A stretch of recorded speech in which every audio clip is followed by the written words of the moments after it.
Face എല്ലാം കൂടി ആകെ ടയേർഡായിട്ടുണ്ട്. ഇന്ന് ബസ്സിലൊക്കെ കുറച്ച് യാത്ര ചെയ്യുകയും കാര്യമൊക്കെ ചെയ്ത്. ഞാൻ 2 ദിവസം മുമ്പേ ഒരു വീഡിയോ ചെയ്യണമെന്ന് വിചാരിച്ചിട്ടുണ്ടായിരുന്നു. പക്ഷേ എനിക്ക് എൻ്റേതായിട്ടുള്ള കുറച്ച് തിരക്കുകൾ അത് ഉള്ളത് കൊണ്ട് എനിക്ക് ആ വീഡിയോ ചെയ്യാൻ പറ്റിയില്ല. അപ്പം ഞാൻ വിചാരിച്ചു ഇപ്പം ചെയ്യാമെന്ന് വിചാരിച്ചു. ഞാൻ പറഞ്ഞില്ല, എന്നും പുറത്ത് പോകാനുണ്ടായിരുന്നു, ബസ്സിലാണ് പോകൽ.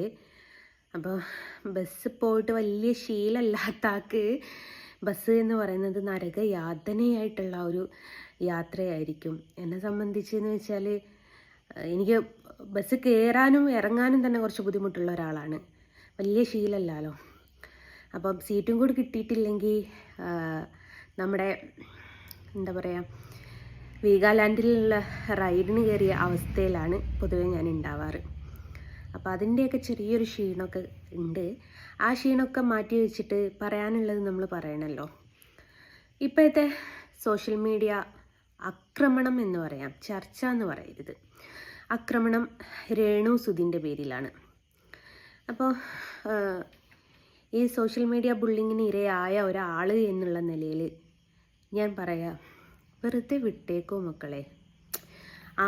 നമ്മളിപ്പം പെർഫെക്റ്റ് ആയിട്ടുള്ള ഒരു മനുഷ്യരും ഇല്ല ഈ ലോകത്ത്.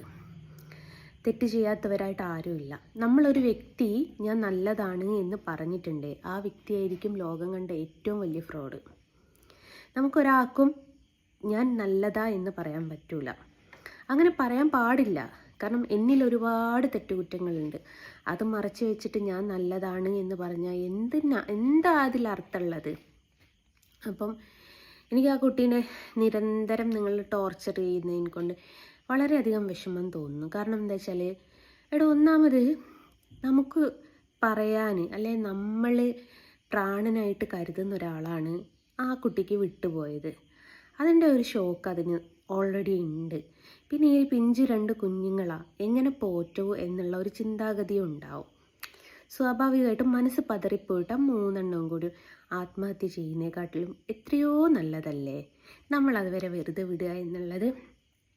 അപ്പം ഇപ്പം ഇങ്ങനെ നിരന്തരം സോഷ്യൽ മീഡിയയിൽ അത് ആൽബത്തിൽ അഭിനയിക്കേ, അതെന്തോ ചെയ്തോട്ടെ, പൊക്കിൾക്കൊടി കാണിച്ചു, കൈ കാണിച്ചു, അവിടെ കാണിച്ചു, ഇവിടെ കാണിച്ചു. ശരീരത്തിൻ്റെ ഏത് ഭാഗം കാണിക്കണം എന്നുള്ളത് ആ വ്യക്തിയുടെ സ്വാതന്ത്ര്യമാണ്. അത് ബാഡായിട്ട് ആ വ്യക്തിക്ക് തോന്നാത്തിടത്തോളം കാലം നിങ്ങൾക്കത് ബാഡായിട്ട് തോന്നിയിട്ട് ഒരു കാര്യവുമില്ല. അവരിപ്പോൾ പർദ്ദയിട്ട് നടക്കണമെന്ന് നിങ്ങൾ വാശി പിടിച്ചിട്ട് കാര്യമുണ്ടോ?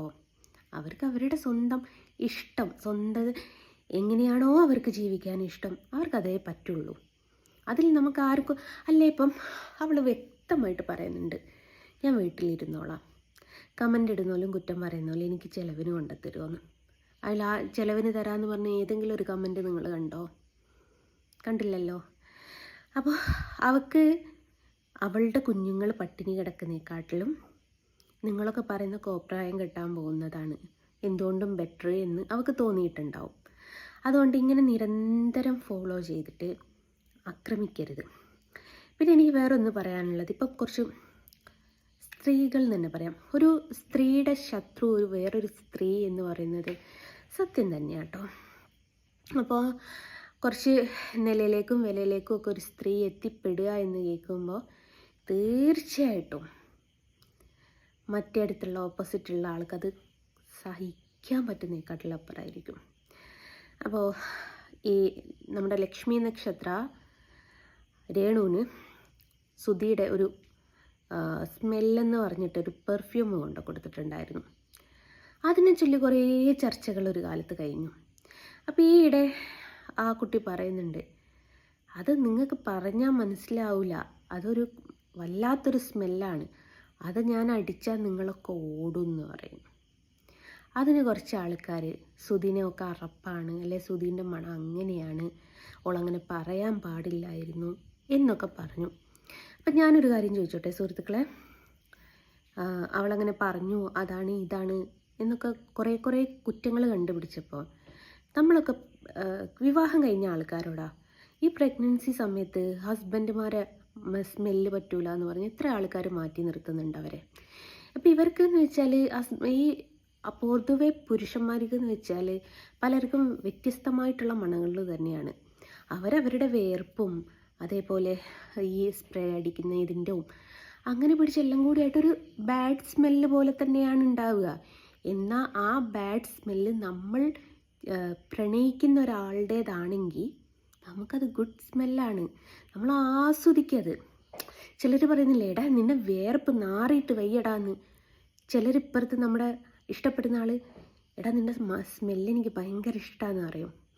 അപ്പം ഇതിൽ പറയേണ്ടത് കാര്യം എന്താ വെച്ചാൽ, മജ്നുവിൻ്റെ സ്നേഹം ലൈലയുടെ കണ്ണിൽ കൂടെ കാണണം, എന്നാലേ അത് മനസ്സിലാവുള്ളൂ എന്ന് പറഞ്ഞിട്ടുണ്ടല്ലോ. ഭ്രാന്തനായ മജ്നുവിൻ്റെ സൗന്ദര്യം കാണണമെന്നുണ്ടെങ്കിൽ ലൈലയുടെ കണ്ണിൽ കൂടെ നോക്കണം എന്ന് പറഞ്ഞിട്ടുണ്ട്.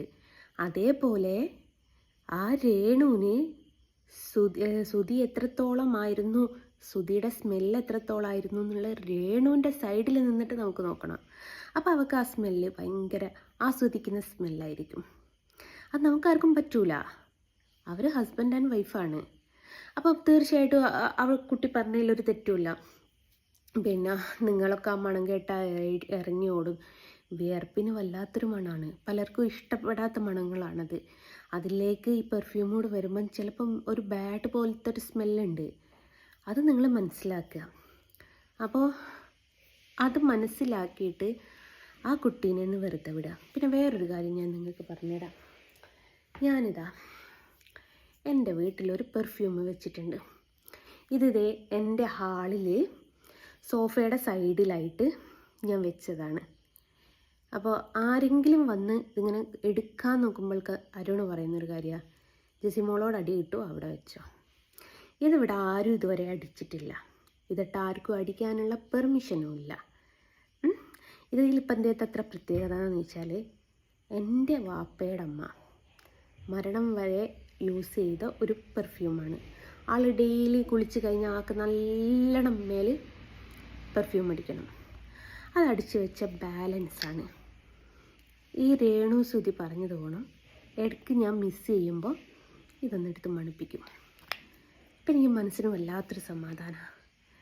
ആ ഒരു മാമൻ്റെ അടുത്ത് നിന്നിട്ട് നമ്മൾ സംസാരിക്കുന്നതൊക്കെ ആ ഒരു മണം കിട്ടൂലേ, ഭയങ്കര ഒരു സംഭവമാണോ അത്.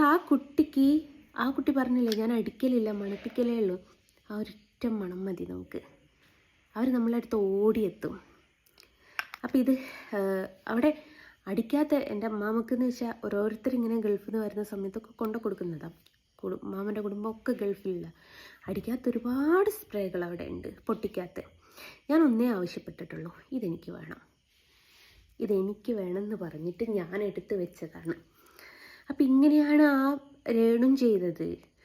അവൾക്ക് അവളുടെ ഭർത്താവിൻ്റെ സ്മെല്ല്, ഇതിപ്പോൾ ഞാൻ എൻ്റെ അമ്മാമൻ്റെ സ്മെല്ലായിട്ടാണ് ഞാൻ കണക്കാക്കുന്നത്. കാരണം എൻ്റെ അമ്മാമൻ എപ്പോഴും ഈ സ്മെല്ലാണ്. ആൾക്ക് വേർപ്പിൻ്റെ സ്മെല്ലൊന്നും ഉണ്ടാവില്ല. കാരണം രാവിലെ എഴുന്നേറ്റ് തേമ്പി കുളിച്ച് കൊലായിൽ കുത്തിരിക്കുന്ന ഒരാളാണ്. ആകെ ഇപ്പോൾ വേർക്കുക എന്ന് പറയുമ്പോൾ ഈ നിസ്കാരക്കുപ്പായിട്ട സമയത്ത് വേർക്കുമെന്ന് പറയാൻ ഫാനിൻ്റെ ചോട്ടിൽ നിന്നിട്ടാണ് നിസ്കരിക്കൽ. അപ്പോഴും എൻ്റെ നാട്ടിലും ചൂടുള്ള നാടൊന്നുമില്ല, കുറച്ച് തണുപ്പുള്ളതാണ്. അപ്പോൾ നിസ്കാരക്കുപ്പായിട്ടാൽ പോലും നല്ല കാറ്റുള്ളതുകൊണ്ട് അത്രമേൽ വേർപ്പ് പോലും ഉണ്ടാവില്ല. അപ്പം ഫുള്ള് ഉമ്മാമൻ്റെ അടുത്ത് പോകുമ്പോൾ ഉമ്മാമൻ്റെ റൂമൊക്കെ മണക്കുന്ന സ്മെല്ലാണിത്. അപ്പോൾ എനിക്ക് ഉമ്മാമനെ ഓർമ്മ വരും. അതിന് വേണ്ടിയിട്ട് ഞാൻ കൊണ്ടുകൊണ്ട് നടന്നതാണ്. അതേപോലെയാണ് ആ കുട്ടിക്ക് ആ കുട്ടിയുടെ ഭർത്താവ് എന്ന് പറയുമ്പോൾ ആ സ്മെല്ലൊന്നെടുത്ത് നോക്കിയാൽ മനസ്സിനൊരു സമാധാനം, നമുക്ക് മെൻ്റലി ഒരു സമാധാനം വേണ്ടേ. അതാണ് ആ കുട്ടി കണ്ടുപിടിക്കുക ചെയ്യുന്നതൊക്കെ. പിന്നെ എന്തിനാടോ ഇങ്ങനെ ടോർച്ചർ ചെയ്യുന്നത്? നിങ്ങളൊക്കെ നിങ്ങളുടെ ഒരു അനിയത്തിയായിട്ട്, ഒരു ചേച്ചിയായിട്ട്, ഒരു മകളായിട്ട് അങ്ങനെയൊക്കെ ഒന്ന് കണ്ട് ഒന്നതിനെ വെറുതെ വിട്. നമ്മുടെ ജീവിതത്തിൽ ഏറ്റവും വലിയൊരു നഷ്ടം വന്നെടുത്തത് അത് എങ്ങനെയോ ഒരു കമൻറ്റ് കണ്ടു, ഇതിന് കുറച്ച് സൗന്ദര്യവും പിന്നെ അതുകൂടി കൊടുത്തിട്ടുണ്ടായിരുന്നേ, ആരായനെ കൈകൂടി കൊടുത്തിട്ടുണ്ടായി. ഉള്ള കഴിവ് വെച്ചിട്ട് അഭിനയിക്കട്ടെ. അഭിനയം എന്ന് പറയുന്നത് പഠിക്കാൻ പറ്റുന്ന സംഭവമാണ്. പഠിക്കാൻ പറ്റാത്തൊരു സംഭവമാണെങ്കിൽ പോട്ടേന്ന് വെക്കാം. എന്നോട് തന്നെ ഒരു വെല്ലുവിളിച്ചൊരു സംഭവമുണ്ട്. എടി നീ 9ാം ക്ലാസ് പോയി എഴുതിയിട്ട് വാടി, എന്നിട്ട് വന്ന് ഇവിടെ വന്ന് വർത്തമാനം പറ. 9ാം ക്ലാസ്സൊക്കെ ഇപ്പോഴത്തെ കാലത്ത് എഴുതാൻ പറ്റും, എഴുതണമെന്നുണ്ടേ. അതേപോലെ തന്നെ ഈ പറഞ്ഞ അഭിനയം പഠിക്കാൻ പറ്റും. നമുക്ക് വേണമെന്നുണ്ടെങ്കിൽ പഠിക്കുകയും ചെയ്യാം. പക്ഷേ നമ്മുടെ ജീവിതാനുഭവങ്ങൾ കൊണ്ട് പഠിച്ചതാണ് ആ കുട്ടി. അപ്പോൾ അതിൻ്റേതായ കോൺഫിഡൻ്റ് ഉണ്ട്.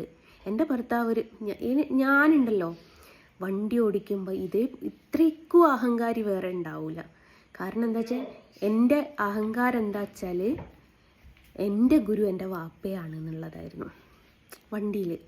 അപ്പോൾ എനിക്ക് എന്തും ഞാൻ എവിടെയും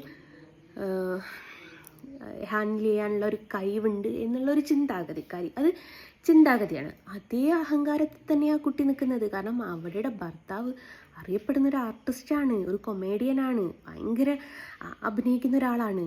ആ ആളുടെ കൂടെ നിന്ന് ഭാര്യയെ ഞാൻ അതൊക്കെ കണ്ട് നടന്നോളാം ഞാൻ. അത് മതി, ആ ഒരു കോൺഫിഡൻസ്. അത് അഭിനയം എന്ന് വെച്ചാൽ കണ്ടുപിടിക്കാനും പറ്റും. അവിടുന്ന് കുറേ കണ്ടുപഠിച്ചിട്ടുണ്ട്. അതാണ് ആ കുട്ടി ഇപ്പോൾ പെരുമാറുന്നത്. പിന്നെ എന്നാത്തിനാണ് മക്കളെ അതിനെങ്ങനെ നിങ്ങൾ ക്രൂരമായിട്ട് ക്രൂശിക്കുന്നത്? വിട്ടേക്ക്. ഒരു റിക്വസ്റ്റാണ്. നമുക്ക് ആർക്കും അത് 5 രൂപ കൊണ്ട് കൊടുക്കാൻ പറ്റൂലല്ലോ. വേണ്ട, 1 രൂപ നിങ്ങളെല്ലാവരും കൂടി ഒന്ന് അയച്ചു കൊടുത്താൽ തന്നെ നല്ലൊരു തുക ഇനി കിട്ടും. അതുപോലും ഇല്ലാതെ കുറ്റം പറയാൻ ഭയങ്കര വിഷമം തോന്നുന്നുണ്ട്.